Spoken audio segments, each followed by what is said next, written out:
esa sensibilidad de la gente que dice, está haciendo algo de mujeres, yo vi algo, y van y te enseñan, pues realmente es muy satisfactorio que se apoya de esa manera, ¿no? Entonces, pues también ha sido para mí muy enriquecedor estar compartiendo con ustedes este día. Y bueno, estas soldaderas, yo las quise llamar así, pero más bien las quise llamar las otras soldaderas. Quizá no todas tomaron el fusil, quizá no todas siguieron a sus Juanes, tal vez no preparaban las tortillas en el toldo de un tren, pero como buenas valentinas las dominaba una pasión, el periodismo. Por eso las he llamado las otras soldaderas. Tomaron la pluma para escribir lo que pensaban y para denunciar con lo que no estaban de acuerdo. Seguían sus ideales y la certeza de que las mujeres mexicanas podían estudiar, debatir, inspirarse, autodescribirse y reconstruirse al empezar ese siglo XX.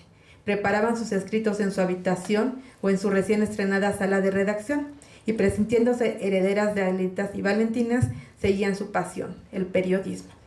Fue así como aparecieron en escena mujeres nacidas en el siglo XIX y que solamente habían conocido a un hombre que gobernaba el país, a Porfirio Díaz.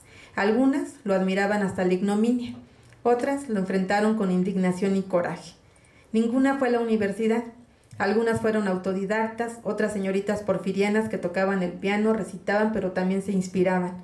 Algunas eran incipientes jovencitas de esa clase media que estaban haciendo y que estudiaron en la Escuela de Artes y Oficios para Mujeres o entraron a la escuela normal para convertirse en profesoras. Así, por ejemplo, una se llamó Juana Gutiérrez de Mendoza, que se agregó el Belén de tanto tiempo que estuvo pasando en la cárcel de Belén. O sea, no era el nombre de ella, pero decidió llamarse así. Una mujer que repartía de mano en mano su periódico llamado Vesper, que escribía en una máquina de escribir y que siempre enfrentó a Porfirio Díaz. Hubo otra mujer como Elisa Acuña Rosete, que confirmó su carácter en las frías paredes de la cárcel de Belém y junto con su amiga Juana enfrentaron la censura y soportaron los encierros, todo por denunciar lo que no pasaba y lo que sí pasaba en este país. Hubo otra más que vestida de negro regresaba a su local de la revista Juan Panadero para ejercer un periodismo crítico y valiente, el mismo que aprendió de su esposo, asesinado por el régimen porfirista. Guadalupe Rojas de Alvarado 10 veces fue apresada por ejercer su libertad de expresión. Incluso una vez encarcelada, estuvo a punto de ser envenenada por órdenes de Porfirio Díaz, pero las mismas personas que estaban en esta prisión le advirtieron y fue así como logró salvar la vida. Sin embargo, salía y volvía a publicar este periódico de Juan Panadero. Unas más amaron en silencio a algunos caudillos, así como Dolores Jiménez y Muro dicen que se enamoró de Zapata. Bueno, yo también me hubiera enamorado de Zapata. Pero bueno, ella estuvo con él, fue soldadera, combatió en el campo de batalla, escribió en varias publicaciones como el Diario del Hogar. Incluso dicen que ella redactó algunas partes del Plan de Ayala, símbolo zapatista. Otras tal vez preferían solamente escribir poemas, pero se dedicaban a escribir y a publicar cuestiones feministas, como lo hizo Dolores Correa. Algunas más les gustó verse en este aspecto tradicional, y Emilia Enríquez de Rivera fundó la revista El Hogar y se convirtió en una de las primeras mujeres empresarias del periodismo en nuestro país, ya que esta publicación circuló durante casi 20 años y con un gran apoyo de la publicidad en ese momento. Había otras que parecían torbellinos periodísticos, como Hermila Galindo, que fundó La Mujer Moderna, donde defendió los derechos de las mujeres y donde también difundió los ideales de Carranza, porque era su asesora, no su secretaria, como dicen por ahí, lo asesoraba. Bueno, es así como también otras mujeres como Laura Méndez de Cuenca nos mostraban el modelo de la mujer culta de principios del siglo XX. Ella escribía sobre diferentes temas, sobre historia de México, sobre educación y sobre cuestiones también principalmente de la educación de las mujeres. Otras más torcían su destino, como Julia Nara, que publicó en diferentes periódicos revolucionarios y que también se atrevió a prestar su residencia para guardar armamento de los revolucionarios, o, como cuenta ella en una anécdota, salvar la vida porque siempre, en cualquier lugar que llevaba ella armas para transportárselas a los revolucionarios, llevaba su título de profesora, y con eso se ganaba el respeto de los soldados que la dejaban pasar sin saber que allí iba el armamento para los revolucionarios. Fue así como este número representativo de mujeres en la época revolucionaria también escribieron sobre diferentes aspectos. Y yo pude advertir y decidí, en el momento en que encontré varias publicaciones de ellas, dividir este trabajo en 3 partes. Uno, de las mujeres que escribieron sobre cuestiones políticas y escribieron principalmente en contra de Porfirio Díaz. Uno segundo que era sobre las mujeres que a sí mismas se llamaban feministas, que sobre todo escribían sobre la condición femenina, criticando y buscando una transformación.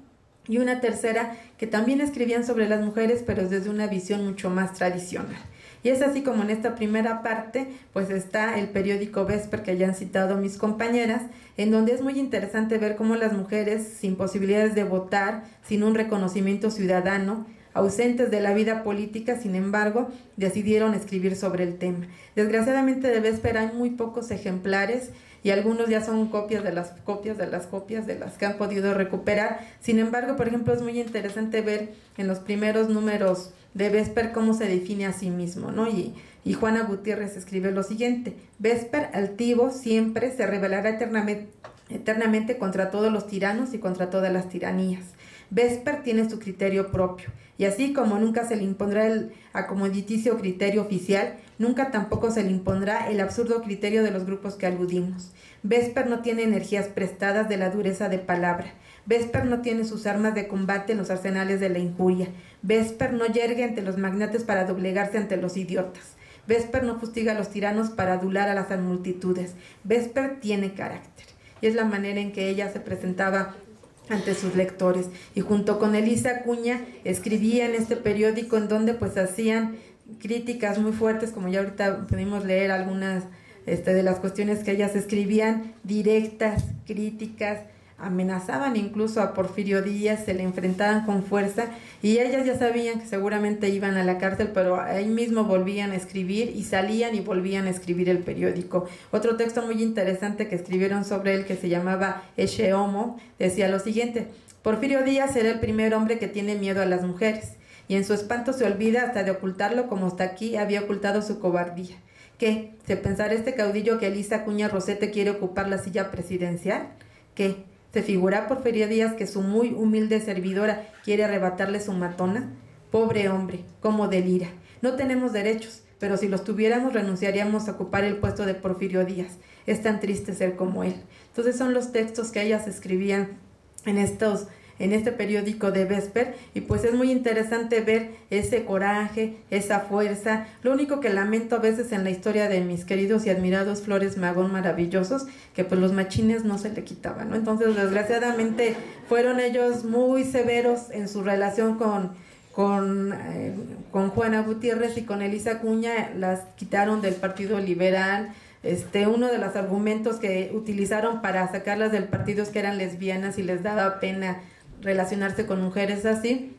Y ellas escriben también aquí en algún aspecto en donde pues argumentan que desgraciadamente pues hay un rompimiento con los Flores Magón, pero que ellas siguen luchando dentro de este territorio. Sin embargo, también en algún tiempo Regeneración reconoció esta labor periodística, tanto de ellas como de el periódico que fundó Sara Estela, que ya citaron, de La Corregidora, y habla de estas mujeres que ellos en un texto hablan de que tienen una maternidad diferente, ¿no? Hablan de que son mujeres que tienen una maternidad liberal y una maternidad para la emancipación. Entonces finalmente sí había un reconocimiento, y aunque terminaron separados, en este caso los liberales, en esta cuestión, pues Juana Gutiérrez nunca se dio por vencido. Durante todo este periodo, casi 30 años que existió Vesper, fue de manera muy inconstante su aparición, ¿no? A veces aparecía cada semana, a veces no aparecía, pero continuamente estuvo presente, y hay varias historiadoras que han recuperado a Juana Gutiérrez de Mendoza y les sorprende de pronto encontrarla en los años 20, en los años 30, luchando por el derecho al voto femenino, escribiendo un texto sobre la República Femenina, decía ella, y hablaba de los derechos de las mujeres. Desgraciadamente Juana Gutiérrez murió en una pobreza absoluta. Su hija tuvo que vender su máquina de escribir, donde escribió todos los números de Vesper, para hacerle un entierro digno, y a veces pues eso es bastante triste, y muchos de estos aspectos que se pierdan, ¿no? Por ejemplo, Elisa Acuña Rosete es hidalguense, hay muy poca información sobre ella, también fundó varias publicaciones políticas, y pues la tarea a veces es seguir buscándolas. Bueno, después paso a estas publicaciones que yo llamo feministas y que sí es muy interesante porque de pronto creemos que es en los años 70 del siglo XX cuando podemos hablar de feminismo, y es muy interesante ver a las mexicanas hablar de feminismo a principios del siglo XX. Y hay una cita que siempre que puedo hablar de ellas me encanta mencionar y que se las voy a leer, que dice lo siguiente: las mujeres, cuando no éramos mujeres sino estorbos, no la pasábamos mejor. Nos educaban de tal modo que ni del aliento éramos dueñas. Nacíamos, según la tradición, con los ojos cerrados. Por eso moríamos a los 80 o 100 años sin saber leer. Carecíamos de oídos, razón por la que, cuando se concertaba un matrimonio, los que abrían las narices, paraban las orejas y movían la boca eran nuestros padres, que prudentemente nos vendían. ¿Qué les pasará cuando nos vean en el foro defendiendo a los destripados de la famosa colonia de la Bolsa, o amputando brazos, o en las oficinas de telégrafos, correos o teléfonos? ¿Y qué dirán si contemplaron un coso taurino a las señoritas toreras desafiando a ese animal? Protestarían enérgicamente, pero su protesta llegaría tarde, porque si el siglo XIX fue el siglo de los grandes inventos, el siglo XX es el siglo de las mujeres. Y es lo que escribían las mujeres mexicanas en 1904 en una publicación que se llama La Mujer Mexicana, que fue dirigida por varias mujeres. Al parecer circuló entre 1904 y 1908.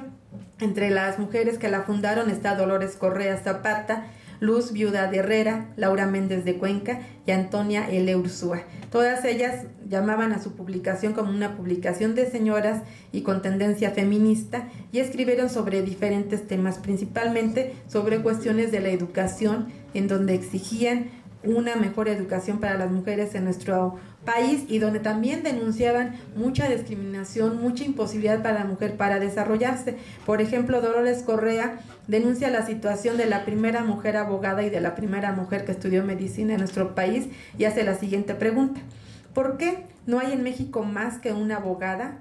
¿Es quizá muy difícil convencer a los profesores de que una mujer puede aprender leyes? ¿O está la dificultad en hacer que nuestros licenciados se resignen a que una mujer sea su colega? Tal vez sea eso tan repugnante como imaginar que una mujer puede curarnos. Algo de eso debe de estar pasando en nuestro querido México, en este hermoso país de más de 12 millones de almas, de las cuales como 7 son mujeres, pero no hay más que una abogada. Entonces es la forma en que ellas escribían en La Mujer Mexicana, tratando de denunciar, no apareciendo como víctimas, no tampoco criticando o atacando a los hombres, pero sí insistiendo en esa posibilidad de convertirse en mujeres con una mejor educación, en mujeres con posibilidades de desarrollarse en la sociedad. Y es así como también escriben otro texto interesante donde dicen lo siguiente: si tenemos ojos, ¿por qué no hemos de ver en torno nuestro? Si tenemos lágrimas para todos los dolores, ¿por qué no hemos de buscar el medio de enjugarlas? Y si nosotras mismas sufrimos con la estrechez del círculo que no cabe en nuestras legítimas aspiraciones, ¿por qué no hemos de esforzarnos para dar mayor amplitud a nuestros horizontes? Todas las mexicanas somos flores perfumadas, traednos vuestra esencia. Somos astros brillantes, traednos vuestra luz. Dejad vuestro fulgor y vuestra esencia en estas páginas para inundar con ella de perfume y luz a nuestros hogares, por nuestro propio bien y por el bien humano. Estimemos y hagamos estimar en lo que vale la mujer mexicana. Y es lo que ellas escribían en esta publicación, donde pues hablan sobre cuestiones de feminismo también, lo definen y tratan ellas de reflexionar en torno a esta situación. Otra publicación muy importante es La Mujer Moderna, fundada por Hermila Galindo, en donde Hermila habla sobre cuestiones de mujeres, en donde incluso provocó un gran escándalo en el Congreso Feminista, porque por primera vez y públicamente una mujer mexicana habla sobre la sexualidad femenina, espanta a sus propias compañeras, pero ella dice que pues tenemos que tener derechos políticos, derechos ciudadanos y también derechos sexuales. Desgraciadamente, en el tiempo en que yo hice mi tesis solo encontré 5 ejemplares de La Mujer Moderna, pero tengo una amiga investigadora maravillosa que es la doctora Rosa María Valles, que se puso ahora a investigar sobre ella, encontró a su familia y la familia dijo, pues tenemos en bodega, hay unas cajas que dejó mi mamá. Las fueron a ver y estaban ahí los 100 números de La Mujer Moderna guardados y los recuperó. Incluso ahorita que está terminando el estudio ya prometió solemnemente que en cuanto termine de utilizarlos los va a donar a la Universidad